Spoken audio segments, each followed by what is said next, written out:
Sir বাইদেউসকল, সদৌ অসম কৰ্মচাৰী পৰিষদৰ ফালৰ পৰা কৰ্মচাৰী আৰু পেঞ্চনাৰসকলে পাবলগীয়া 2% মৰ্গে বনাছ মোকলাই দিয়াকে লৈ মাননীয় মুখ্যমন্ত্ৰী মহোদয়লৈ যি অনুৰোধ জনাইছে, এয়া চাব একেবাৰে 17 তাৰিখ শেহতীয়া খবৰ, যিটো এয়া চাব প্ৰতি মাননীয় মুখ্যমন্ত্ৰী মহোদয় অসম, য'ত বিষয় মৰ্গে বনাছৰ বকেয়া 2026 চনৰ জানুৱাৰী মাহৰ পৰা কাৰ্যকৰী কৰি আদায় দিয়াৰ সন্দৰ্ভত হয়। ছাৰ বাইদেউসকলে এয়া চাব যথাবিহিত সন্মান সহকাৰে আপোনাক জনাওঁ যে আপোনাৰ নেতৃত্বত পুনৰ গঠিত সম্প্ৰসাৰিত মন্ত্ৰীসভাৰ প্ৰথম কেবিনেট বৈঠকত যোৱা 6 জুনত লোৱা সিদ্ধান্ত মৰ্মে কেন্দ্ৰীয় চৰকাৰৰ সমাহাৰত অসমৰ কৰ্মচাৰী সমাজৰ বাবেও 2% মৰ্গে বনাছ বৃদ্ধিৰ সিদ্ধান্তত অসমৰ কৰ্মচাৰী সমাজৰ হৈ আপোনাক অভিনন্দন জনাইছোঁ।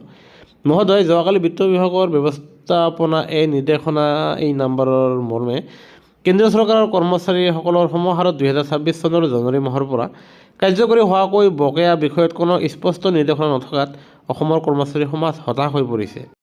আমি আশা কৰোঁ, যিহেতু পূৰ্বৰে পৰা মৰ্গে বনাছৰ ক্ষেত্ৰত অসম চৰকাৰে কেন্দ্ৰৰ হাৰ আৰু সময়ৰ পৰা কাৰ্যকৰী কৰি বকেয়াসহ আদায় দি আহিছে, সেয়েহে এইবাৰো মৰ্গে বনাছৰ বৰ্ধিত হাৰ কেন্দ্ৰ চৰকাৰৰ দৰে 2026 চনৰ জানুৱাৰী মাহৰ পৰা কাৰ্যকৰী কৰি বকেয়াখিনি এটা কিস্তিত আদায় দিয়াৰ বাবে অনুৰোধ জনালোঁ।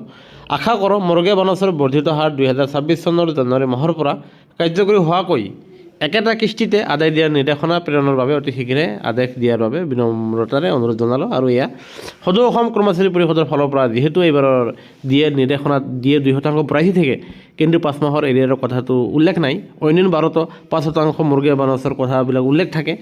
সেয়েহে এইবাৰ সদৌ অসম কৰ্মচাৰী পৰিষদৰ ফালৰ পৰা জনাইছে যে মাননীয় মুখ্যমন্ত্ৰী মহোদয়ে যাতে একেটা কিস্তিত 5 মাহৰ এৰিয়াৰ টকাখিনি অতি শীঘ্ৰে কৰ্মচাৰীসকলৰ কাৰণে মোকলাই দিয়ে। আৰু এই আছিলে খবৰটো। সেয়েহে কৰ্মচাৰী পেঞ্চনৰ পৰিদৰ্শনৰ বাবে নিশ্চয় আমাৰ চেনেলটো আপোনালোকে ছাবস্ক্ৰাইব কৰি ভিডিঅ'টো শ্বেয়াৰ কৰিবলৈ নাপাহৰিব। ধন্যবাদ।